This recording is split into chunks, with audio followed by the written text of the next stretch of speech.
Um regime totalitário que eu acho que a gente pode afirmar que existe no mundo hoje é, por exemplo, o regime da Coreia do Norte, que aí é um regime de extrema esquerda, mas que me parece que tem as características do totalitarismo. Talvez o regime dos ayatollahs no Irã, que aí não é propriamente nem de direita nem esquerda, né, professor? Que regimes você classificaria como totalitários? O que faz um regime ser totalitário? Então, pela Hannah Arendt, na verdade, é esse caminho, não é, que vai se trilhando e que a gente está perigosamente trilhando em grande medida das sociedades se encantarem com essas forças aí, né? Mas as ditaduras, elas necessitam uma coisa que a gente falou muito pouco aqui. O Léo lembrou do aspecto militarista prussiano. O militarismo, ele é fundamental em tudo isso que a gente está falando aqui, porque eu sempre falo isso em qualquer lugar. Diferente da vida militar, vida de caserna, todo militar defende a vida militar, né? Vida de caserna, etc., mas defende para eles, né? O militarista é aquele que acha que na vida civil, na sociedade, você tem que ter um primado, que aí tem muito a ver na história do Brasil com a chamada Proclamação da República, que é que você tem que ter um primado dos militares na política, uma coisa que não tem nenhuma conexão, né? Porque óbvio que historicamente os chefes dos estados, né, os reis, os imperadores, mesmo os papas, tiveram exércitos, né? Tiveram forças armadas, e o Estado tem um monopólio, né? Isso em toda a tipologia de formas de governo, sistemas de governo, regimes de governo. Ocorre que isso é uma coisa. Outra é você achar que a vida social tenha que ter relação com a vida da caserna. Isso é muito, muito fascista. Quando você percebe que as pessoas acham que o ideal social é a vida militar, o que não tem relação. Porque a vida militar é a vida dos militares, não é a nossa vida, né? Nós somos civis. Mas todo mundo sabe que, historicamente, os militares passaram a governar. No caso brasileiro, então, é descarado. E no caso da América Latina toda, né? Já tinha um monte de ditadura militar. O mundo todo tem um bando, né, de ditadura militar, historicamente. E no caso numa Coreia do Norte, que é uma ditadura militar ferrenha, ou Cuba, que também foi, hoje talvez, não mais seja, a própria China, que também foi. Agora, aí você falou do Irã, né? Eles dependem intrinsecamente das Forças Armadas, né? O regime dos ayatollahs também não difere do regime do Shah. A questão no sentido autocrático, autoritário. Agora, é claro, o regime do Shah tinha uma liberdade para a sociedade infinitamente maior, né? Quer dizer, não impunha uma vida de caserna a toda a sociedade, mas naturalmente que tinha um nível de repressão social, repressão política. Que foi aumentando, né? Nos anos 60 menos, quando você chega nos anos 70, está no seu pico. Muito, né? Forte. E aí você falou da Praça Vermelha, lembrou que já é do czarismo. Outra coisa que tem a ver, quer dizer, a Rússia, eu nem sabia que tinha essa aberração de ter um partido com nome, né, nazista de fato russo, mas isso tem tudo a ver com a idealização que o próprio Putin dá para o antigo czarismo inteiro, né? Que também vivia numa repressão absoluta de qualquer dissidente político, né? Era matança mesmo, generalizada. E os ídolos do Putin são Ivão o Terrível, Pedro Grande e Catarina Grande, né? São os mais autoritários de todos os tzares, né? Então, quer dizer, essa recorrência deles, né, a essas figuras e a vida, volto a dizer, a vida de caserna, que na cabeça deles ela é aplicável à vida em sociedade. Eles não fazem uma distinção clara entre o que é militar e o que é civil. O que é um atraso absurdo, né? Porque essa distinção, no caso brasileiro, no século XIX, né, tinha Dom Pedro II, tinha os ministros, o ministro da Marinha, o ministro do Exército, não eram milicos, né? Eram civis, que eles chamavam de casaca. E que eles tinham ódio ficadal. Aí veio a República, aí foi tudo de ponta cabeça, porque aí, de fato, os militares nem eram só os ministros das pastas militares, eram todas as pastas. Os eram todos, eles viraram tudo que tinha, todo mundo tinha que ser militar. E aí, assim, é um atraso, porque aí, de fato, não é nem uma idealização da volta, é a volta na prática, né? Foi como no governo Bolsonaro. Foram nomeados para ministro de Estado ou chefes de presidente de autarquia, militares da reserva. Meu pai dizia que isso, né, pela minha idade, dá a perceber isso, né, durante a ditadura, meu pai brincava dizendo que o maior quartel da aeronáutica do Brasil ficava na Avenida Chile, era a Petrobras. Olha pela só. quantidade de coronéis da aeronáutica que tinha em carro-chave da Petrobras. Óbvio que não existia corrupção, claro. Então, assim, eu acho uma tristeza porque o militarista nem é o militar. Né? A gente conhece, quantos militares a gente conhece que não são a favor dos militares governarem, da vida social ser uma vida militar? Ora, então não há diferença. Então, para que eu vou ser militar se todo mundo vai ser militar? Vamos pensar uma coisa que é bem simples. Você prefere viver numa sociedade militarizada ou numa sociedade civilizada? Sim, é uma boa. A brincadeira com as palavras é boa. Igor Chaves, Coreia do Norte não idealiza o passado, ser superior, usar uniforme, mata quem discorda do líder supremo. Quem parece mais com Hitler, Bolsonaro ou o líder da Coreia do Norte? Não, Igor. A Coreia do Norte não idealiza o passado, idealiza o presente. Idealiza o regime. O regime, a melhor comparação com a Coreia do Norte é o regime stalinista. É muito mais preciso do que com o regime nazista. Não existe uma... portanto, você, professor, tem se referido muito a Hannah Arendt e o conceito dela de totalitarismo. Tanto o regime do Stalin quanto o regime do Hitler são regimes de Estado total. São regimes totalitários, mas não são iguais, não se baseiam no mesmo tipo de raciocínio, não contam a mesma história para a população. Um está na extrema esquerda, o outro está na extrema direita. E sim, você pode fazer regimes totalitários tanto à esquerda quanto à direita, mas o regime da Coreia do Norte não é fascista. É comunista. E não é disfarçado, não é negado, é assumido. E são coisas, de certa forma, diametricamente opostas e, de certa forma, muito parecidas na prática da vida do cidadão. Eu não sei se eu prefiro viver num regime stalinista ou num regime nazista. As duas são... As duas são possibilidades horrorosas.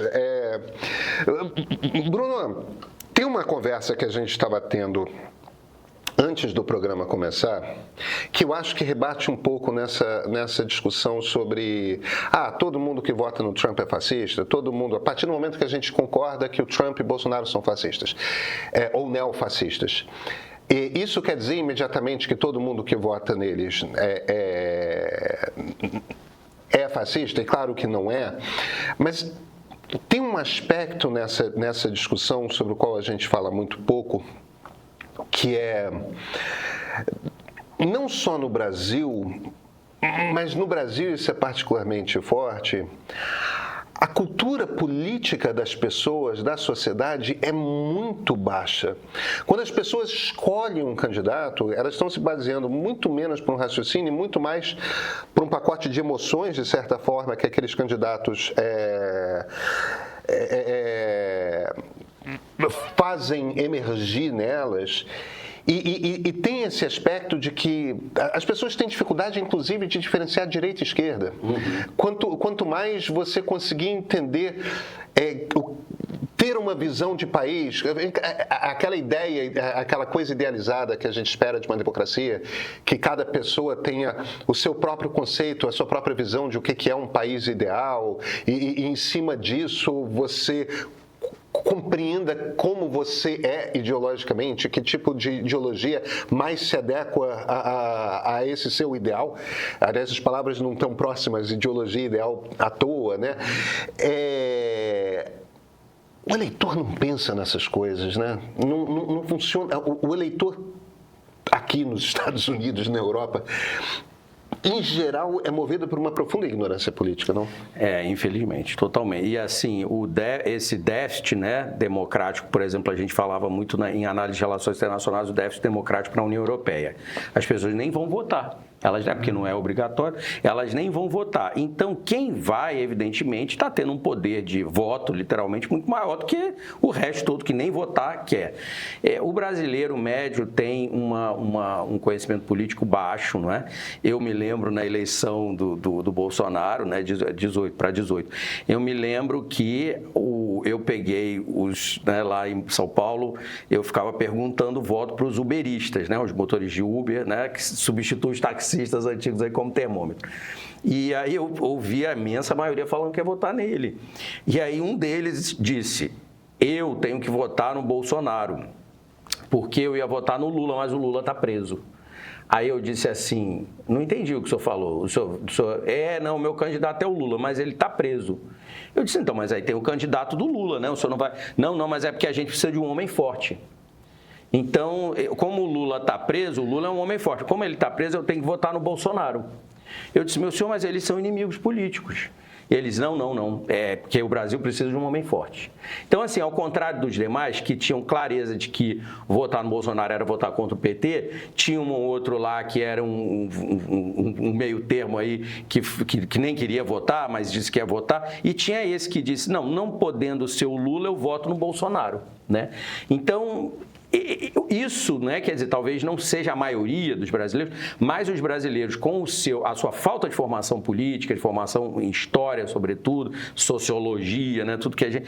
Eles tendem, porque é um povo conservador, mas isso aí não significa nada, não significa que seja algo ruim por ser conservador, ele resvala com facilidade para um reacionarismo, porque esse pessoal é porta-estandarte de ideias. Lá nos Estados Unidos, Make America Great Again. Aqui é isso também, né? Um Brasil forte, um Brasil não sei o que lá, Brasil, aqueles lemas que tinham... Brasil acima de tudo, Deus acima de todos. Os lemas do tempo, o lema do... Que é o tema do Plínio Salgado no movimento integralista, né?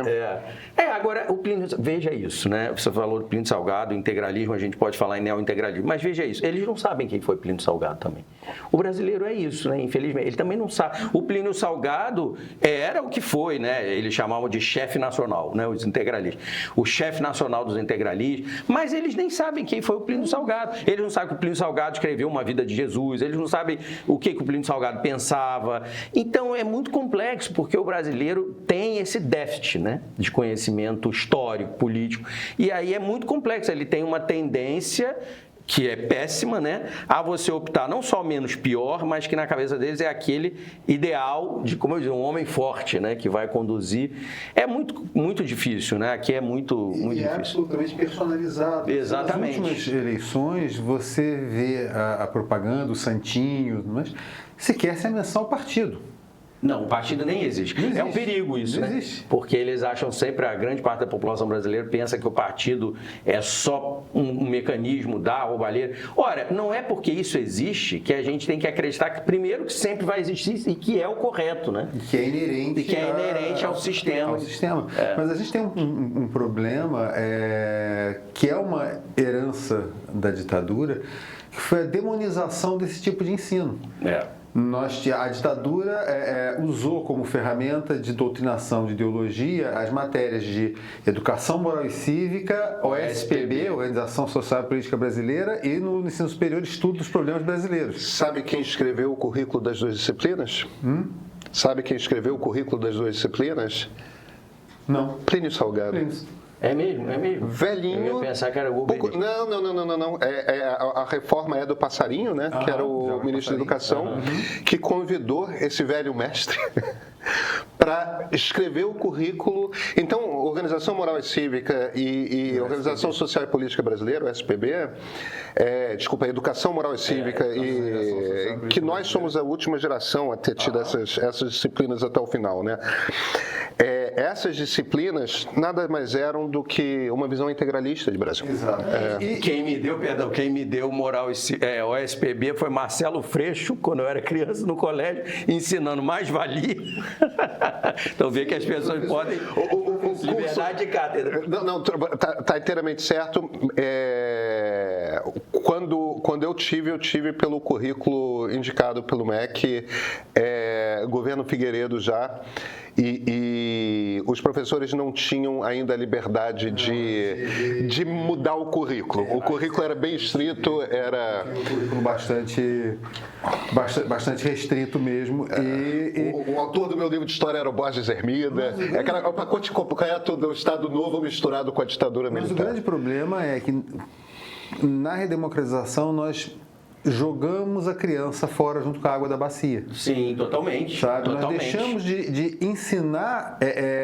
Civismo, né? Civismo, ensinar, e não só civismo, ensinar organização política brasileira. Sabe? Para que quando você tenha um sujeito fazendo campanha para vereador falando de política internacional, você ria desse sujeito. Sabe?